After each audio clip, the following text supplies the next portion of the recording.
Dhaka board 2022-এ আসা এই সৃজনশীল প্রশ্নটার আমরা এখন সমাধান করব। আমরা এই সৃজনশীল প্রশ্নটার প্রথমেই একটা কিউআর কোড দেখতে পাচ্ছি।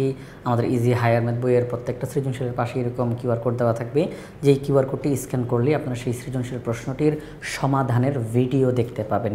আশা করব আপনারা সবাই ইজি হায়ার ম্যাথ বইটি সংগ্রহ করবেন ইনশাআল্লাহ। আমাদের এই ঢাকা বোর্ড 2022-এ আসা সৃজনশীল প্রশ্নটার উদ্দীপকে একটা তথ্য দেওয়া রয়েছে।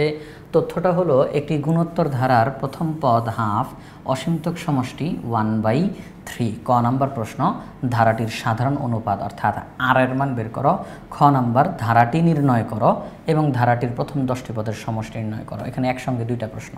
গ নাম্বার, ধারাটির প্রথম কতটি পদের সমষ্টি 85/256 সেটাও নির্ণয় করতে বলা হয়েছে। তো আমরা এখন ক নাম্বার প্রশ্নটার সমাধান করে দিব। ধারাটির সাধারণ অনুপাত নির্ণয় করতে বলছে। আচ্ছা, উদ্দীপকে যে একটা গুণোত্তর ধারা বলছে, ধারাটার কিন্তু প্রত্যেকটা পদের মান দেওয়া নাই, কিছু তথ্য দেওয়া যে একটা গুণোত্তর ধারার প্রথম পদ হলো 1/2 আর অসীমতক সমষ্টি অর্থাৎ এস ইনফিনিটি তার মান হচ্ছে 1/3। তো ধারাটির সাধারণ অনুপাত বের করতে বলছে। তো সেই ক্ষেত্রে আমরা লিখলাম যে দেওয়া আছে গুণোত্তর ধারার প্রথম পদ a = হাফ, অসীমতক সমষ্টি s ইনফিনিটি = 1/3, সাধারণ অনুপাত অর্থাৎ r এর মান বের করতে হবে আমাদেরকে। তো সেই ক্ষেত্রে অসীমতক সমষ্টি s infinity = a/1 - r, s ইনফিনিটির মান হলো 1/3 আর a এর মান হচ্ছে হাফ। আমরা মানগুলো বসাইলাম। এরপর আমরা আর গুণ করতে পারি। কি করতে পারি? আর গুণ করতে পারি। এই 1 দ্বারা 1 - r কে গুণ দিলে 1 - r, আর এই 3 দ্বারা 1/2 কে গুণ করতে হবে। আচ্ছা, 3 দ্বারা যখন 1/2 কে আমরা গুণ করব তখন 3টা জাস্ট উপরে উঠে যাবে, 3/2। তাহলে আমরা লিখলাম 3/2।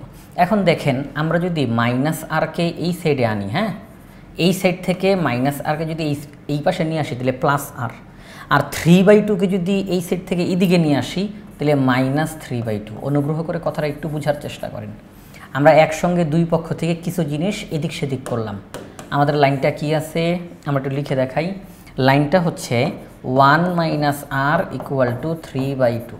তাহলে আমরা একটা কাজ করি, 1 এই 3/2 যদি এই সাইডে আনি তাহলে -3/2, আর -r কে যদি ওই সাইডে পাঠাই দিই তাহলে +r, ঠিক না? তাহলে আমরা বলতে পারি r = 1 - 3/2। এটাই এখানে লেখা হয়েছে, r = 1 - 3/2। এবার এখানে লসাগু করেন, লসাগু করার পরে রেজাল্ট চলে আসবে r এর মান -1/2। r এর মান কত? r এর মান হচ্ছে -1/2, কারণ আপনি 1 থেকে 3/2 মাইনাস করলে এটা হবে। এই যে আমরা একটু দেখাই দিই, 2 - 3 তাইলে -1/2 = r। তাহলে r এর মান -1/2। ওকে, তাহলে ক নাম্বার প্রশ্নটা সমাধান হয়ে গেল। আমরা এখন খ নাম্বার প্রশ্নটা সমাধান করব। আমাদের খ নাম্বার প্রশ্নে বলা হয়েছে ধারাটি নির্ণয় করো। একেবারে ওই গুণোত্তর ধারা পুরাটা নির্ণয় করো এবং ধারাটির প্রথম 10টি পদের সমষ্টি নির্ণয় করো। আচ্ছা, গুণোত্তর ধারা বলতে কিন্তু আমরা সাধারণত বুঝি a + ar, অর্থাৎ r দ্বারা গুণ করে করে সামনের দিকে আগাবো। প্রথম পদ a, এরপর আমরা তাকে যদি r দ্বারা গুণ করি দ্বিতীয় পদ, দ্বিতীয় পদকে r দ্বারা গুণ করলে তৃতীয় পদ, তৃতীয় পদকে r দ্বারা গুণ করলে চতুর্থ পদ। আমরা এইভাবে করে গুণোত্তর ধারা পেয়ে থাকি। তাহলে আমাদেরকে পুরো ধারাটা নির্ণয় করতে বলছে। তো এখন আমাদের জন্য এটা কোনো কঠিন বিষয় না, তার কারণ আমরা প্রথম পদের মান জানি, আমরা r এর মানও জানি, ক নাম্বার থেকে বের করে ফেলছি। তাহলে এটা আমাদের জন্য খুব সহজেই বের হয়ে যাবে রেজাল্টটা। তাহলে এখন দেখেন, দেওয়া আছে গুণোত্তর ধারার প্রথম পদ হাফ, ক হতে পাই ধারাটির সাধারণ অনুপাত r = -1/2। আমরা জানি গুণোত্তর ধারার nতম পদ = a r⁴n-1।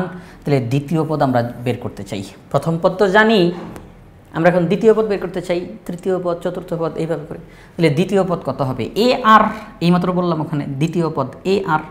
তাহলে a এর মান হাফ, r এর মান -1/2, যদি গুণ করি তাহলে -1/4। তৃতীয় পদ ar², তাহলে হাফ × -1/2², আমরা হিসাব নিকাশ করলে 1/8। চতুর্থ পদ -1/16। পঞ্চম পদ 1/32। তাহলে ধারাটি 1/2 - 1/4 + 1/8 - 1/16 + 1/32 মাইনাস আবার একটা রেজাল্ট, এইভাবে করে। এই যে দেখেন, প্রথম পদ হাফ, তারপরেরটা কি -1/4, তারপরেরটা +1/8, তারপরেরটা -1/16। ওকে, তাহলে আমরা ধারাটা নির্ণয় করে ফেললাম। এবার আমাদেরকে বলছে ধারাটির প্রথম 10টি পদের সমষ্টি বের করো। কি? ধারাটির প্রথম 10টি পদের সমষ্টি। এখন কথা হচ্ছে এই গুণোত্তর ধারার সমষ্টি যখন নির্ণয় করতে বলে তখন আর এর মানের উপরে নির্ভর করবে আমি কোন সূত্র ব্যবহার করব। গুণোত্তর ধারার ক্ষেত্রে সমষ্টি নির্ণয়ের দুইটা সূত্র আছে। আর এর মান 1-এর চাইতে ছোট হইলে একটা সূত্র, আর এর মান 1-এর চাইতে বড় হইলে আরেকটা সূত্র। তো আমরা দেখতেছি এখানে আর এর মান -1/2, তাহলে -1/2 এটা 1-এর চাইতে ছোট, তাহলে সূত্র হবে a × 1 - r⁴n divided by 1 - r। তাহলে আমরা সেই সূত্রটা এখানে প্রয়োগ করে দিব। তাহলে ধারাটির প্রথম 10টি পদের সমষ্টি, এই যে সূত্রটা, এবার মান বসাবো। এই যে 10টা পদের সমষ্টি, n এর জায়গায় 10, s 10, 10টি পদের সমষ্টি ইকুয়াল টু a এর মান 1/2, 1 মাইনাস r এর মান -1/2, n এর মান 10 ডিভাইডেড বাই 1 - r এর মান -1/2। এবার ক্যালকুলেশন করলেই আমাদের এখানে রেজাল্টটা বের হয়ে যাবে। ক্যালকুলেশন আমি আপনাদেরকে করে দেখাই। তাহলে 1/2 1 - r⁴ ডিভাইডেড বাই 1 - r। ওকে, ঠিক আছে। তো এখন দেখেন যে এই বিষয়টা, সেটা হচ্ছে 1/2 থাকলো। ওকে, এখানের মধ্যে আমরা যেই কাজটা করতে পারি 1 মাইনাস, আচ্ছা ফার্স্ট ব্র্যাকেটের উপরে যে পাওয়ার 10 আছে, এই 10টা 1-এর উপরে দিলেও 1ই থাকবে, এই 10টা 2-এর উপরে দিলে 2⁻10, আর পাওয়ারটা যেহেতু জোর সংখ্যা তাহলে মাইনাসটা আর থাকবে না, তাহলে এই মাইনাসটা চলে যাবে। এটা কিন্তু বাহিরের থাকবে, এটা বাহিরের থাকবে, এটা উঠে যাবে। তাহলে আমরা লিখতে পারি 1/2⁻10, ঠিক আছে? আচ্ছা, ওকে, আমরা এটা লিখলাম। আর নিচে মাইনাসে মাইনাসে প্লাস, মাইনাসে মাইনাসে প্লাস, তাহলে 1 + 1/2। ওকে, আমরা এবার পরবর্তী লাইনে যেতে পারি। পরবর্তী লাইনে গিয়ে 1/2, এখানের মধ্যে 2⁻10, এটা হচ্ছে লসাগু, তাহলে 2⁻10 এখানে বসবে -1, আর নিচে বসবে 2 + 1। ওকে, এবার আমরা যদি সামনের দিকে আগাই তাহলে আমরা কি পাবো? 1/2, আমি একদম পুরোটা ভেঙে দেখাচ্ছি, 1/2 × 2⁻10 - 1, নিচে 2⁻10, আর এখানের মধ্যে হচ্ছে 3/2। ওকে, এরপরে আমরা যেই কাজটা করতে পারি, আমরা বলতেই পারি, হ্যাঁ আমরা এটা বলতে পারি যে 3/2 এখানের মধ্যে, এই যে দেখেন উপরে উপরে গুণ, নিচে নিচে গুণ, এই যে মাঝখানে এটা গুণ চিহ্ন, তাহলে 1 দিয়ে যদি উপরের সবাইকে গুণ করেন 1, যে যা আছে তাই হবে। আর 2 দ্বারা যদি গুণ করেন, অলরেডি 2⁻10 আছে, আরও একটা 2 দ্বারা গুণ করবেন, তাহলে এটা হবে 2⁻11। কী হবে? 2⁻11, কারণ এখানের মধ্যে হচ্ছে গিয়ে একটা 2, আর এখানে হচ্ছে 10টা 2। এখানে কিন্তু 2 10 বার গুণাকারে আছে, 2 গুণ 2 গুণ 2 গুণ এভাবে করে 10 বার আছে। তাহলে এখানে আছে 2 10 বার, আর এখানে আছে একবার, মিলে হয় 11 বার, তাহলে 2⁻11। আর উপরে হবে 2⁻10 - 1। আমি আবার বলতেছি, এই হাফ দ্বারা গুণ করে ফেললাম, তাহলে 2 আর 2⁻10 একসাথে করলে হবে 2⁻11, আর উপরে যা আছে তাই। ওকে, পরবর্তী লাইনে গিয়ে আমরা যেই কাজটা করতে পারি, উপরের অংশটাকে লিখতেছি আমরা 2⁻10 আলাদা করে -1 ডিভাইডেড বাই 2⁻11। এই যে ভাগ চিহ্ন, এই ভাগ চিহ্নকে উল্টাই দিলে হয় গুণ, তাহলে এই নিচেরটা উল্টায় যাবে 2/3। ওকে, ফাইন। আমরা এখন এখানের মধ্যে যেই কাজটা করতে পারি, আমরা এখানের মধ্যে কাটাকাটি করতে পারি, কাটাকাটি করতে পারি। 2 আর 2⁻11 কাটাকাটি করলে একটা 2 কমে যাবে, একটা 2 কমে যাবে। তাহলে আমরা লিখতে পারি 2⁻10 আলাদা করে -1, আর নিচে 2⁻10 × 3। এটাই আমাদের রেজাল্ট, এটাই আমাদের রেজাল্ট। কেউ আবার এই যে এটা ভুল ভাইবেন না, এটা কিন্তু আলাদা অংশ, এটা আলাদা, ঠিক আছে? আচ্ছা, তাহলে আমরা দেখলাম 2⁻10 - 1 ডিভাইডেড বাই 2⁻10 × 3, এই যে আমাদের এখানের মধ্যে এই রেজাল্টটা। আচ্ছা, এখানে আমাদের তারা একদম সংখ্যা বসাই দিছে, সংখ্যা বসাই দিছে। আপনারা এখানের মধ্যে সংখ্যাটা বসাই দিতে পারেন, কোনো সমস্যা নাই, কোনো সমস্যা নাই। 2⁻10 মানে কত? 2⁻10, তাহলে 2⁻10 তাহলে 1024, তাহলে 1024 বিয়োগ 1, 1024 বিয়োগ 1, তার মানে 1023। লাইনটার বড় না করি, 1023, আর নিচে 1024কে 3 দিয়ে গুণ, 1024কে 3 দিয়ে গুণ, তাহলে 1024কে 3 দিয়ে গুণ, তাহলে গুণ 3, 3072। এবার এই যে 1023 আর নিচে 3072, এখানে যদি কোনো কাটাকাটি করা যায় তাহলে আমরা কাটাকাটি করে ফেলতে পারি। হ্যাঁ, কাটাকাটি করে ফেলতে পারি। এখানের মধ্যে দেখা যাচ্ছে যে আমরা এখানের মধ্যে কত দিয়ে 3 দিয়ে কাটা যায়, 3 দিয়ে কাটা যায়, 3 দিয়ে কাটা যায়। হ্যাঁ, 1024 যদি 3 দিয়ে ভাগ দিই 1023, 1023 তাকে যদি 3 দিয়ে ভাগ দিই 1023 তাকে ভাগ করব 3 দিয়ে 341, আর 3072কে যদি ভাগ দিই 3072কে 3072 তাকে ভাগ করব 3 দিয়ে 1024। Okay fine. তাহলে এখানে একদম সংখ্যা বসায় করা হইলো, উপরে 341 আর নিচে 1024। ঠিক আছে। আচ্ছা, তাহলে ক্যালকুলেশন সম্পূর্ণটা করে দেখাইলাম এই যে এখানের মধ্যে। ঠিক আছে, ওকে। তাহলে ক্যালকুলেশনগুলো রেজাল্ট আসে 341/1024। ঠিক আছে, 341/1024। তাহলে আমাদেরকে বলছে ধারাটা নির্ণয় করো। আমরা ধারাটা সম্পূর্ণ ধারাটা নির্ণয় করে দেখাইলাম। এরপর বলছে এই ধারাটার প্রথম 10টা পদের সমষ্টি, প্রথম পদ, দ্বিতীয় পদ, তৃতীয়, চতুর্থ এইভাবে করে করতে করতে প্রথম 10টা পদের সমষ্টি বের করো। আমরা প্রথম 10টা পদের সমষ্টিও বের করে এখানের মধ্যে দেখাইলাম। এখন আমরা গ নাম্বার প্রশ্নে যাব। গ নাম্বার প্রশ্নে আমাদেরকে কি বলছে? গ নাম্বার প্রশ্নে আমাদেরকে বলছে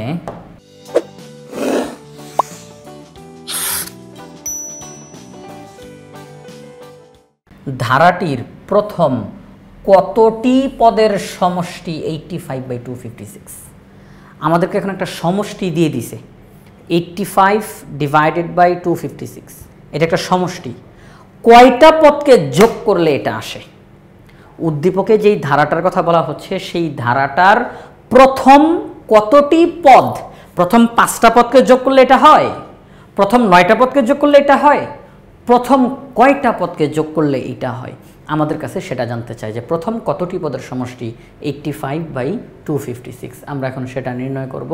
আমরা জানি না কতটি পদের সমষ্টি এটা। আমরা বলবো ধরি গুণোত্তর ধারার প্রথম nটি পদের সমষ্টি 85/256। প্রথম n সংখ্যক পদের সমষ্টি হলো 85/256। আচ্ছা, এখন এখানের মধ্যে যেই বিষয়টা আমরা কিন্তু আর এর মান জানি। খ নাম্বার অঙ্ক করতে গিয়ে আমরা আর এর মান বের করে ফেলছিলাম ক নাম্বার থেকেই তো আমরা আর এর মান পেয়ে গেছিলাম। ক নাম্বারে আর এর মান হচ্ছে -12। আচ্ছা, এই যে আর এর মান -12, তার মানে এটা 1-এর চাইতে ছোট। তাহলে 1-এর চাইতে ছোট যদি হয় আর এর মান, তাহলে সেই ক্ষেত্রে সমষ্টি নির্ণয় সূত্রটা কি? a × 1 - r⁴n divided by 1 - r। তাহলে আমরা সমষ্টি নির্ণয়ের ওই সূত্রটা এখানে বসাই দিলাম যে প্রথম n সংখ্যক পদের সমষ্টি সূত্র কি? a × 1 - r⁴n divided by 1 - r। প্রথম n সংখ্যক পদের সমষ্টি a × 1 - r⁴n divided by 1 - r। আর এই টোটালটার মান হলো 85/256 বলে দিছি। n সংখ্যক পদের সমষ্টির সূত্র এটা, আর তার মান হচ্ছে 85/256। এবার এখন ধারাবাহিকভাবে অঙ্কটা সামনের দিকে আগাবে। আমরা a এর মান জানি, আমরা r এর মান জানি, ক্যালকুলেশন করলে রেজাল্টটা চলে আসবে। এই যে a এর মান হাফ, মানে প্রথম পদ হাফ, 1 - r এর মান -12 পাওয়ার n, নিচে r এর মান -12। এবার সামনের জায়গায় এই দিকে কোনো কাজ নাই, এদিকে এখন কাজ। আচ্ছা, এখন আমরা এই যে মাইনাসে প্লাস 1 + হাফ, 1-এর সাথে হাফ যোগ করলে হবে 3/2। সামনের দিকে আগাই, এই 3/2, এই যে 3/2 এখানে ভাগ আকারে আছে, 3/2 এখানে ভাগ আকারে আছে, ওই সাইডে গেলে হবে গুণ। এই 3/2 যদি ওই সাইডে যায় তাহলে হবে গুণ, 3/2 ওই সাইডে গিয়ে গুণ হয়ে যাবে। তাহলে এই যে 3টা উপরে গুণ, 2টা নিচে গুণ। ঠিক আছে, তাহলে কারণ 3/2 গুণ আকারে, তাহলে উপরে গুণ, নিচে গুণ।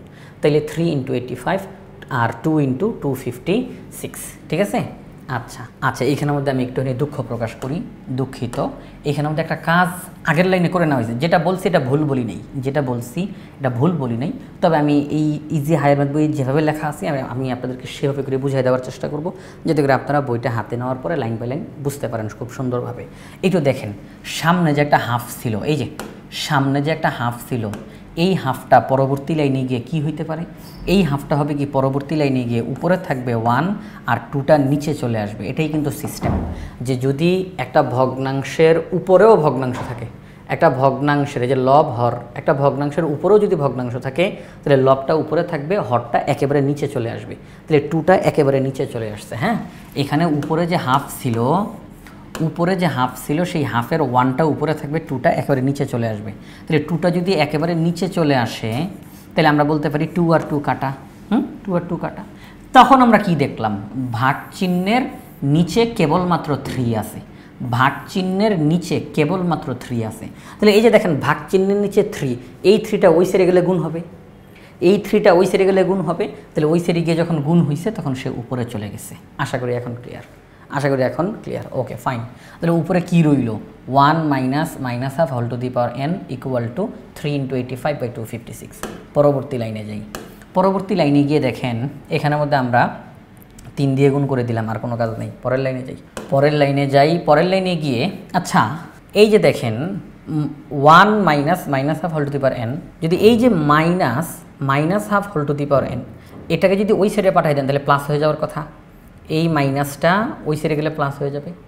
আর এই অংশটাকে যদি এই অংশটাকে যদি এই সাইডে পাঠিয়ে দেন তাহলে মাইনাস হয়ে যাবে। তাহলে এই মাইনাসের অংশটা ওই সাইডে গেলে প্লাস, আর এই প্লাসের অংশটা এই সাইডে আসলে মাইনাস। তাহলে আমরা বলতে পারি যে এটাকে আমি ওই সাইডে নিয়ে গেছি, এই জন্য আর মাইনাস চিহ্নটা নাই, প্লাস চিহ্ন। আর এই প্লাসের অংশটাকে এই সাইডে আনছি, তাহলে মাইনাস 1 মাইনাস 255/256। বুঝতে যেন সমস্যা না হয় আমি একটু লিখে দেখাচ্ছি।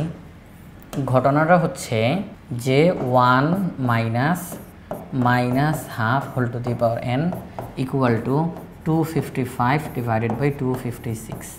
পরবর্তী লাইন 1 মাইনাস 255/256। আর এইটা ওই সাইডে গিয়ে মাইনাসটা বাদ হয়ে গেল, minus half whole to the power n। দেখেন এটার সামনে যে মাইনাসটা ছিল এটা কিন্তু ওই সাইডে গিয়ে নাই, আর এটার সামনে প্লাস ছিল এটা কিন্তু এই সাইডে এসে নাই। ঠিক আছে, অর্থাৎ তাদের জায়গা অদল বদল হয়েছে। এটাই আপনাদের এখানে বইয়ের মধ্যে সুন্দর করে যেই কাজটা করছে, যে এইটাকে তারা মানে একদম পুরাটাকে তারা সাইড চেঞ্জ করে দিয়েছে। পুরাটাকে একবারে সাইড চেঞ্জ করে দিলে তো আর তখন কোনো চিহ্নের পরিবর্তন হয় না। পুরাটাকে একেবারে কোনো একটা পথ কেনা, পুরাটাকে বামপক্ষ ডানপক্ষ পুরাটাকে যদি একসঙ্গে জায়গা অদল বদল করা হয় তখন তার চিহ্ন পরিবর্তন হয় না। এই যে এই জিনিসটা এটাই বইয়ের মধ্যে দেখানো হয়েছে। ওকে ফাইন, ঠিক আছে, আমরা এটা দেখলাম। এখন যে বিষয়টা 1 থেকে এটাকে মাইনাস করেন, 1 থেকে এটাকে মাইনাস করেন, লসাগু করতে হবে, লসাগু করার পরে মাইনাস করে দেন। ওকে ফাইন, তখন রেজাল্ট আসবে 1/256। এখন কথা হচ্ছে যে আমাকে n এর মান বের করতে হবে। প্রথম কতটি পদের সমষ্টি, প্রথম কতটি পদের সমষ্টি, আমরা বলছি প্রথম nটি পদের সমষ্টি n, তাহলে n এর মান বের করতে হবে। আচ্ছা আমরা যদি 1/256কে মাইনাস হাফ, যেহেতু এখানে মাইনাস হাফ আছে, তাহলে 1/256কে আমরা যদি মাইনাস হাফ লিখে পাওয়ার 8 দেই তাহলে তো ঠিক হয়, minus half power 8, minus half whole to the power 8। দেখেন পাওয়ার জোর সংখ্যা হওয়ার কারণে অবশ্যই পরবর্তী লাইনে গিয়ে মাইনাসটা আর থাকবে না, এটাই তো নিয়ম। Minus half whole to the power 8, minus half whole to the power 8। এখানের মধ্যে যেই বিষয়টা সেটা হচ্ছে পাওয়ার জোর সংখ্যা হওয়ার কারণে মাইনাসটা পরের লাইনে গিয়ে আর থাকবে না। 1 এর পাওয়ার 8 করলে 1ই হয়, আর 2 এর পাওয়ার 8 করলে হয় 256। ঠিক আছে, তাহলে এই জিনিসটাই পরের লাইনে কিন্তু এটা হয়। তাহলে আমরা 2/156কে এইভাবে করে লিখতে পারি আমার অঙ্কের স্বার্থে। ওকে, যেহেতু এই সাইডে মাইনাস হাফ আছে এজন্য আমি ওই সাইডেও মাইনাস হাফ দিয়ে এটা মিলানোর চেষ্টা করলাম, minus half whole to the power 8, result একই হয়। এবার আমি দেখতেছি উভয় পক্ষের ভিত্তি একই, এই যে এটা ভিত্তি এটা পাওয়ার, এটা ভিত্তি এটা পাওয়ার, তাহলে উভয় পক্ষের ভিত্তি যেহেতু মিলে গেছে তাহলে ভিত্তি বাদ, অতএব n = 8, তার মানে প্রথম 8টি পদের সমষ্টি 85/256। ধারাটির প্রথম 8টি পদের সমষ্টি 85/256। তাহলে সম্পূর্ণ অঙ্কটা আমরা করলাম। এটা কি আমাদেরকে বলছে প্রথম কতটি পদের সমষ্টি 85/256, আমরা বলছি মনে করি প্রথম nটি পদের সমষ্টি 85/6। আমরা r এর মান আগে থেকেই জানতাম, r এর মান 1 এর থেকে ছোট, তাহলে সূত্র এইটা এইটা ইকুয়াল টু 85/256। এ এর মান বসাই, আর এর মান বসাই, এবার ধারাবাহিকভাবে অঙ্কটা চলতে থাকলো, এক পর্যায়ে আমরা এন এর মান 8 পেয়ে গেলাম। প্রথম 8টি পদের সমষ্টি 85/256। তাহলে ঢাকা বোর্ড 2022 সালে আসা এই সৃজনশীল প্রশ্নটার আমরা সমাধান করে ফেললাম।